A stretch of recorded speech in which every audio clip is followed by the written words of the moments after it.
ರಾಜಕೀಯದಲ್ಲಿ ಏಳು ಬೀಳು, ಜೈಲು ಬೇಲು ಇದೆಲ್ಲವೂ ಅತ್ಯಂತ ಸಹಜ.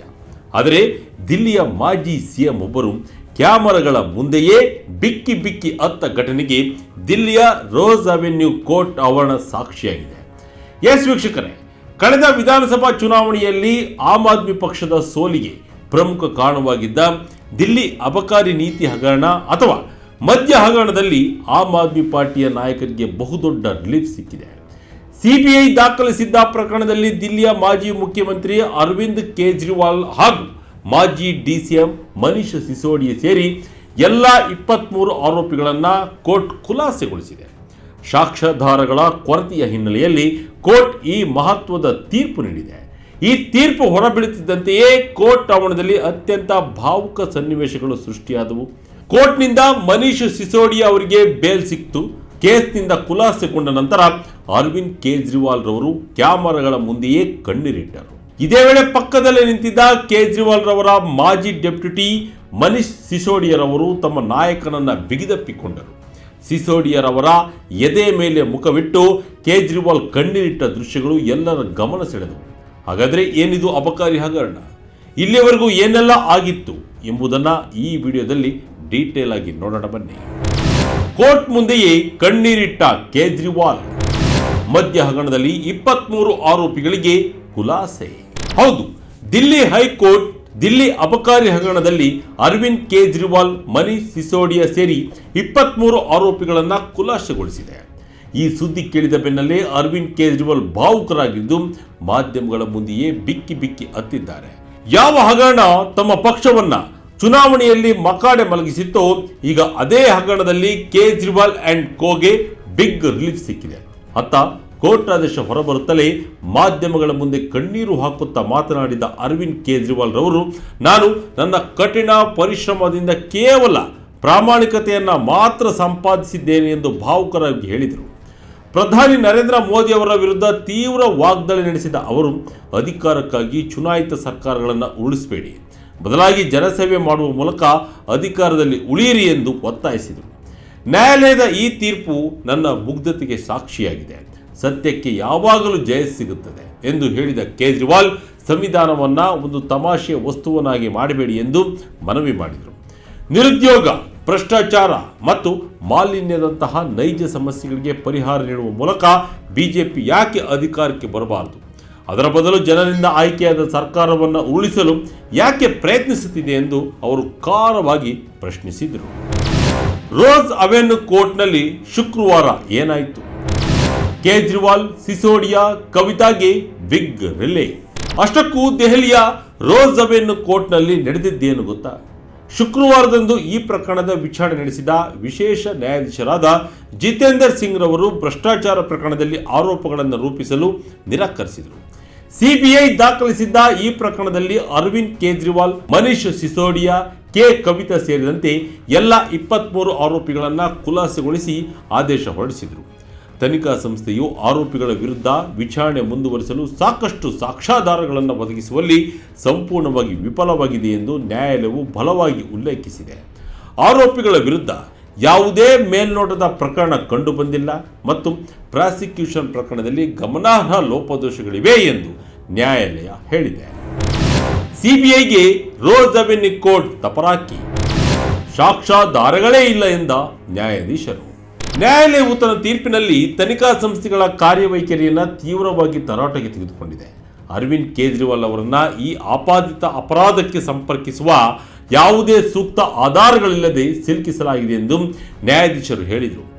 ನ್ಯಾಯಯುತ ವಿಚಾರಣೆಯನ್ನು ಖಚಿತಪಡಿಸಿಕೊಳ್ಳಲು ನ್ಯಾಯಯುತ ತನಿಖೆಯ ಅತ್ಯಂತ ಮೂಲಭೂತ ಅವಶ್ಯಕತೆಯಾಗಿದೆ.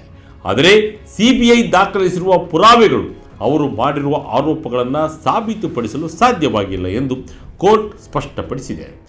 ಸಿಬಿಐ ಸಲ್ಲಿಸಿರುವ ಬೃಹತ್ ಚಾರ್ಜ್ ಶೀಟ್ನಲ್ಲಿ ಹಲವು ಲೋಪದೋಷಗಳಿವೆ ಮತ್ತು ಅವುಗಳಿಗೆ ಸಾಕ್ಷಿಗಳ ಹೇಳಿಕೆಗಳು ಅಥವಾ ಪೂರಕ ವಸ್ತುಗಳ ಬೆಂಬಲವೇ ಇಲ್ಲ ಎಂದು ಜಡ್ಜ್ ಹೇಳಿದರು. ಯಾವುದೇ ಗಂಭೀರ ಆರೋಪಗಳನ್ನು ಮಾಡಿದಾಗ ಅದಕ್ಕೆ ಪೂರಕವಾದ ವಸ್ತುಗಳಿರಬೇಕು. ಸೂಕ್ತ ಪುರಾವೆಗಳಿಲ್ಲದೆ ಕೇವಲ ಷಡ್ಯಂತ್ರದ ಪಾತ್ರವನ್ನು ಆರೋಪಿಸುವುದು ಕಾನೂನಿನ ಮುಂದೆ ನಿಲ್ಲುವುದಿಲ್ಲ. ಪ್ರಾಸಿಕ್ಯೂಷನ್ ಹೇಳಿಕೆಗೆ ಪೂರಕವಾದ ಸಾಕ್ಷ್ಯಾಧಾರಗಳಿಲ್ಲದಿದ್ದರೆ ಸಾಂವಿಧಾನಿಕ ಕಚೇರಿಗಳ ಮೇಲಿನ ಸಾರ್ವಜನಿಕ ವಿಶ್ವಾಸವೇ ಕುಸಿದು ಹೋಗುತ್ತದೆ ಎಂದು ನ್ಯಾಯಾಲಯ ಎಚ್ಚರಿಸಿದೆ.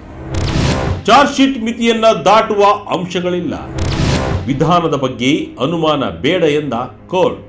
ಇನ್ನು ಮನೀಶ್ ಸಿಸೋಡಿಯಾ ಅವರನ್ನ ಬಿಡುಗಡೆ ಮಾಡುವಾಗಲೂ ನ್ಯಾಯಾಲಯ ಮಹತ್ವದ ಅಂಶಗಳನ್ನು ಉಲ್ಲೇಖಿಸಿದೆ. ಪ್ರಾಸಿಕ್ಯೂಷನ್ ಕೇಸ್ ನ್ಯಾಯಾಂಗ ಪರಿಶೀಲನೆಯನ್ನು ಎದುರಿಸುವಲ್ಲಿ ವಿಫಲವಾಗಿದೆ ಮತ್ತು ಸಿಸೋಡಿಯಾರವರ ಕಡೆಯಿಂದ ಯಾವುದೇ ಕ್ರಿಮಿನಲ್ ಉದ್ದೇಶವನ್ನು ಸೂಚಿಸುವಂತಹ ಯಾವುದೇ ಅಂಶಗಳು ಕಂಡುಬಂದಿಲ್ಲ ಎಂದು ಕೋರ್ಟ್ ಹೇಳಿದೆ. ಈ ಬಗ್ಗೆ ಪ್ರತಿಕ್ರಿಯಿಸಿರುವ ಕೇಜ್ರಿವಾಲ್ ರವರ ವಕೀಲ ವಿವೇಕ್ ಜೈನ್, ಸಿಬಿಐ ಹಾಜರುಪಡಿಸಿದ ಎಲ್ಲ ಸಾಕ್ಷ್ಯಗಳನ್ನು ನ್ಯಾಯಾಲಯವು ಸೂಕ್ಷ್ಮವಾಗಿ ಪರಿಶೀಲಿಸಿದೆ. ಆರೋಪಗಳು ಚಾರ್ಜ್ ಶೀಟ್ನ ಮಿತಿಯನ್ನು ದಾಟುವಂತಹ ಒಂದೇ ಒಂದು ಅಂಶವೂ ಇಲ್ಲ. ಈ ಪ್ರಕರಣದಲ್ಲಿ ಸತ್ಯ ಎಂದು ಹೇಳಬಹುದಾದ ಯಾವುದೇ ಆರೋಪಗಳಿಲ್ಲ ಎಂದು ಕೋರ್ಟ್ ಅವರನ್ನು ಖುಲಾಸೆಗೊಳಿಸಿದೆ ಎಂದರು. ಅಲ್ಲದೆ ಅಬಕಾರಿ ನೀತಿಯ ರಚನೆಯನ್ನ ಸಾಂಸ್ಥಿಕ ಸುರಕ್ಷತಾ ಕ್ರಮಗಳ ಮೂಲಕವೇ ಮಾಡಲಾಗಿದೆ. ಈ ನೀತಿಯನ್ನು ರೂಪಿಸಿದ ರೀತಿ ಮತ್ತು ವಿಧಾನದ ಬಗ್ಗೆ ಯಾವುದೇ ಅನುಮಾನ ಪಡುವಂತಿಲ್ಲ ಎಂದು ನ್ಯಾಯಾಲಯ ಹೇಳಿರುವುದಾಗಿ ವಕೀಲರು ತಿಳಿಸಿದ್ದಾರೆ. ಫೆಬ್ರವರಿ 12ರಂದು ಸಿಬಿಐ ಮತ್ತು ಆರೋಪಿಗಳ ಪರ ವಕೀಲರನ್ನ ವಿವರಾತ್ಮಕವಾಗಿ ವಾದ ಪ್ರತಿವಾದಗಳನ್ನು ಆಲಿಸಿದ್ದ ಕೋರ್ಟ್ ಈಗ ಮಹತ್ವದ ತೀರ್ಪು ನೀಡಿದೆ.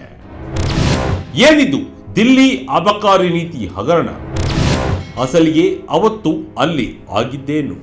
ಏನಪ್ಪ ಇದು ದಿಲ್ಲಿ ಮದ್ಯ ಹಗರಣ ಎಂಬುದನ್ನು ನೋಡಿದರೆ, ದಿಲ್ಲಿ ಸರ್ಕಾರದ 2021-2022 ಸಾಲಿನ ಅಬಕಾರಿ ನೀತಿಗೆ ಸಂಬಂಧಿಸಿದ ಭ್ರಷ್ಟಾಚಾರ ಮತ್ತು ಅಕ್ರಮ ಹಣ ವರ್ಗಾವಣೆಯ ಆರೋಪಗಳನ್ನು ಒಳಗೊಂಡಿದೆ. ವಿವಾದ ಭುಗಿಲೆದ್ದ ಬಳಿಕ ಈ ನೀತಿಯನ್ನು ರದ್ದುಗೊಳಿಸಲಾಗಿತ್ತು. 2021ರಲ್ಲಿ ದಿಲ್ಲಿ ಸರ್ಕಾರವು ಹೊಸ ಅಬಕಾರಿ ನೀತಿಯನ್ನು ಪರಿಚಯಿಸಿತ್ತು. ಇದರ ಪ್ರಕಾರ ಸರ್ಕಾರವು ಚಿಲ್ಲರೆ ಮದ್ಯದ ಮಾರಾಟದಿಂದ ಹೊರಬಂದು ಅದನ್ನು ಸಂಪೂರ್ಣವಾಗಿ ಖಾಸಗಿ ಆಟಗಾರರಿಗೆ ವಹಿಸಿಕೊಟ್ಟಿತ್ತು.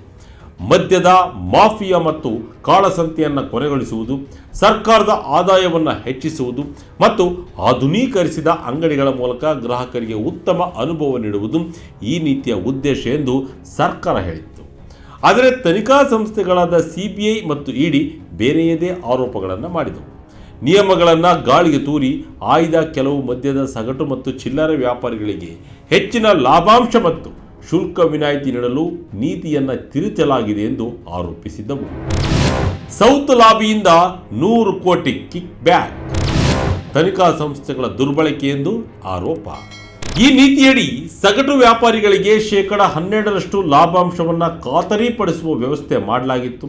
ಇದರಲ್ಲಿ 6% ಹಣವು ರಾಜಕೀಯ ನಾಯಕರು ಮತ್ತು ಮಧ್ಯವರ್ತಿಗಳಿಗೆ ಕಿಕ್ ಬ್ಯಾಕ್ ರೂಪದಲ್ಲಿ ಹಿಂದಿರುಗಿಸುವಂತೆ ವ್ಯವಸ್ಥೆ ಮಾಡಲಾಗಿತ್ತು ಎಂಬುದು ಪ್ರಮುಖ ಆರೋಪ.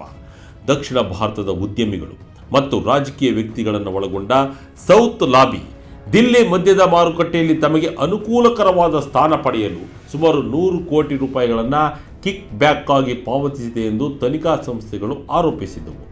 ಈ ಹಣವನ್ನು ಮಧ್ಯವರ್ತಿಗಳು ಮತ್ತು ಹವಾಲಾ ಮಾರ್ಗಗಳ ಮೂಲಕ ವರ್ಗಾಯಿಸಲಾಗಿದೆ ಎಂದು ಇಡಿ ಹೇಳಿತ್ತು. ಅಂದಿನ ಉಪಮುಖ್ಯಮಂತ್ರಿ ಮನೀಶ್ ಸಿಸೋಡಿಯಾ ಅವರನ್ನು ಈ ನೀತಿಯ ಮುಖ್ಯ ರೂವಾರಿ ಎಂದು ಸಿಬಿಐ ಹೇಳಿತ್ತು. ತಜ್ಞರ ಸಮಿತಿಯ ಸಲಹೆಯನ್ನು ಧಿಕ್ಕರಿಸಿ ಲೆಫ್ಟಿನೆಂಟ್ ಗವರ್ನರ್ ಅವರ ಪಾತ್ರವನ್ನು ಕಡೆಗಣಿಸಿ ಕ್ಯಾಬಿನೆಟ್ ಮಟ್ಟದಲ್ಲಿ ಲಾಭಾಂಶದ ನಿಯಮಗಳನ್ನು ಸೇರಿಸಲಾಗಿತ್ತು ಎಂದು ಆರೋಪಿಸಲಾಗಿತ್ತು. ಆದರೆ ಆಮ್ ಆದ್ಮಿ ಪಾರ್ಟಿ ಎಲ್ಲ ಆರೋಪಗಳನ್ನು ಬಲವಾಗಿ ತಳ್ಳಿಹಾಕಿತ್ತು. ತಮ್ಮ ನೀತಿಯು ಪಾರದರ್ಶಕವಾಗಿತ್ತು ಮತ್ತು ಸುಧಾರಣೆಯ ಗುರಿಯನ್ನು ಹೊಂದಿತ್ತು. ರಾಜಕೀಯ ದ್ವೇಷಕ್ಕಾಗಿ ಕೇಂದ್ರ ಸರ್ಕಾರವು ತನಿಖಾ ಸಂಸ್ಥೆಗಳನ್ನು ದುರ್ಬಳಕೆ ಮಾಡಿಕೊಳ್ಳುತ್ತಿದೆ ಎಂದು ಆಪ್ ನಾಯಕರು ವಾದಿಸಿದ್ದರು. ಆಪ್ ಬೆಂಬಲಿಗರ ಪ್ರಕಾರ ಮದ್ಯದ ವ್ಯಾಪಾರವನ್ನು ಆಧುನೀಕರಿಸಲು ತಂದ ನೀತಿಯನ್ನು ರಾಜಕೀಯ ಅಸ್ತ್ರವನ್ನಾಗಿ ಮಾಡಲಾಗಿದೆ. ಕೇವಲ ತಾಂತ್ರಿಕ ದೋಷಗಳನ್ನು ದೊಡ್ಡ ಕ್ರಿಮಿನಲ್ ಪ್ರಕರಣವನ್ನಾಗಿ ಬಿಂಬಿಸಲಾಗಿದೆ. ಉನ್ನತ ನಾಯಕರಿಗೆ ನೇರವಾಗಿ ಯಾವುದೇ ಹಣ ಸಂದಿರುವುದು ಸಾಬೀತಾಗಿಲ್ಲ ಎಂಬುದು ಅವರ ವಾದವಾಗಿತ್ತು. ವರ್ಷಗಳ ಕಾಲ ನಾಯಕರ ಜೈಲುವಾಸ. ಕೇಜ್ರಿವಾಲ್, ಸಿಸೋಡಿಯಾ ಪಟ್ಟಪಾಡು ಅಷ್ಟಿಷ್ಟಲ್ಲ. ಇನ್ನು ಈ ಪ್ರಕರಣದಲ್ಲಿ ಆಪ್ ನಾಯಕರು ಅನುಭವಿಸಿದ ಯಾತನೆ ಅಷ್ಟಿಷ್ಟಲ್ಲ. ಹಲವು ಸುತ್ತಿನ ವಿಚಾರಣೆಯ ನಂತರ 2023ರ ಫೆಬ್ರವರಿ 26ರಂದು ಸಿಬಿಐ ಮನೀಶ್ ಸಿಸೋಡಿಯಾ ಅವರನ್ನು ಬಂಧಿಸಿತ್ತು. ಸಿಸೋಡಿಯಾ ಈ ಹಗರಣದ ರೂವಾರಿ ಮತ್ತು ವಿಜಯ್ ನಾಯರ್ ಜೊತೆಗಿನ ಪ್ರಮುಖ ಮಾಸ್ಟರ್ ಮೈಂಡ್ ಎಂದು ಹೇಳಿ ಸ್ಪೆಷಲ್ ಕೋರ್ಟ್ ಪದೇ ಪದೇ ಅವರ ಜಾಮೀನು ಅರ್ಜಿಯನ್ನು ತಿರಸ್ಕರಿಸಿತ್ತು. ಅದಾದ 1 ತಿಂಗಳ ನಂತರ ಇಡಿ ಕೂಡ ಅವರನ್ನು ಬಂಧಿಸಿತ್ತು. ದಿಲ್ಲಿ ಹೈಕೋರ್ಟ್ ಮತ್ತು ಸುಪ್ರೀಂ ಕೋರ್ಟ್ನಲ್ಲಿ ಹಲವು ಬಾರಿ ಅವರ ಜಾಮೀನು ಅರ್ಜಿಗಳು ವಜಾಗೊಂಡಿದ್ದವು. ಇನ್ನು ದಿಲ್ಲಿ ಮುಖ್ಯಮಂತ್ರಿಯಾಗಿದ್ದ ಅರವಿಂದ್ ಕೇಜ್ರಿವಾಲ್ ಅವರನ್ನ 2024 ಮಾರ್ಚ್ 21ರಂದು ಜಾರಿ ನಿರ್ದೇಶನಾಲಯ ಬಂಧಿಸಿತ್ತು. ನ್ಯಾಯಾಂಗ ಬಂಧನದಲ್ಲಿದ್ದಾಗಲೇ ಜೂನ್ 26ರಂದು CBI ಕೂಡ ಅವರನ್ನು ಔಪಚಾರಿಕವಾಗಿ ಬಂಧಿಸಿತ್ತು. ಸುದೀರ್ಘ ಕಾನೂನು ಹೋರಾಟದ ನಂತರ 2024 ಜುಲೈ 12ರಂದು ಸುಪ್ರೀಂ ಕೋರ್ಟ್ ಕೇಜ್ರಿವಾಲ್ ಅವರಿಗೆ ಇಡಿ ಪ್ರಕರಣದಲ್ಲಿ ಜಾಮೀನು ನೀಡಿತ್ತು. ಮರುದಿನ ಜುಲೈ 13ರಂದು CBI ಪ್ರಕರಣದಲ್ಲೂ ಜಾಮೀನು ಪಡೆದು ಅವರು ಜೈಲಿನಿಂದ ಹೊರಬಂದಿದ್ದರು. ಇದೀಗ ಅಂತಿಮವಾಗಿ ರೋಸ್ ಅವೆನ್ಯೂ ಕೋರ್ಟ್ನ ಈ ತೀರ್ಪಿನೊಂದಿಗೆ CBI ದಾಖಲಿಸಿದ್ದ ಮದ್ಯ ನೀತಿ ಪ್ರಕರಣವನ್ನು ಸದ್ಯಕ್ಕೆ ಮುಚ್ಚಲಾಗಿದೆ. ಸಾಕ್ಷ್ಯಾಧಾರಗಳ ಕೊರತೆಯೇ ಈ ತೀರ್ಪಿಗೆ ಪ್ರಮುಖ ಕಾರಣವಾಗಿದೆ. ಒಟ್ಟಿನಲ್ಲಿ ಈ ತೀರ್ಪು ಆಮ್ ಆದ್ಮಿ ಪಾರ್ಟಿಗೆ ಬಹುದೊಡ್ಡ ರಾಜಕೀಯ ನೈತಿಕ ವಿಜಯವನ್ನು ತಂದುಕೊಟ್ಟಿದೆ. ಆದಾಗ್ಯೂ ಮೂಲಗಳ ಪ್ರಕಾರ CBI ಈ ತೀರ್ಪನ್ನು ಪ್ರಶ್ನಿಸಿ ದೆಹಲಿ ಹೈಕೋರ್ಟ್ ಮೆಟ್ಟಿಲಿರುವ ಸಾಧ್ಯತೆ ಇದೆ. ಮತ್ತೊಂದೆಡೆ ಜಾರಿ ನಿರ್ದೇಶನಾಲಯ ದಾಖಲಿಸಿರುವ ಅಕ್ರಮ ಹಣ ವರ್ಗಾವಣೆ ಪ್ರಕರಣವು ತಾಂತ್ರಿಕವಾಗಿ ಇನ್ನೂ ಜೀವಂತವಾಗಿದೆ. ಆದರೆ ಯಾವ ಮೂಲ ಪ್ರಕರಣದಲ್ಲಿ ಸಾಕ್ಷ್ಯಾಧಾರಗಳಿಲ್ಲ ಎಂದು ಕೋರ್ಟ್ ಹೇಳಿರುವಾಗ ಇಡೀ ಪ್ರಕರಣದ ಭವಿಷ್ಯವೇನು ಕಾದು ನೋಡಬೇಕಿದೆ. ಒಟ್ಟಿನಲ್ಲಿ ತಿಂಗಳುಗಟ್ಟಲೆ ಜೈಲುವಾಸ ಅನುಭವಿಸಿ ಕಣ್ಣೀರು ಸುರಿಸಿದ ಆಪ್ ನಾಯಕರಿಗೆ ಇಂದು ಗೆಲುವಿನ ಸಂಭ್ರಮ ಸಿಕ್ಕಿದೆ. ಇದಾಗಿತ್ತು ಈ ಕ್ಷಣದ ಅಪ್ಡೇಟ್. ಇದೇ ರೀತಿಯ ಅಪ್ಡೇಟ್ಗಳಿಗಾಗಿ ವಿಜಯ ಕನಕ website, YouTube page, Facebook page follow ಮಾಡ್ತಾ ಇರಿ. ಧನ್ಯವಾದಗಳು.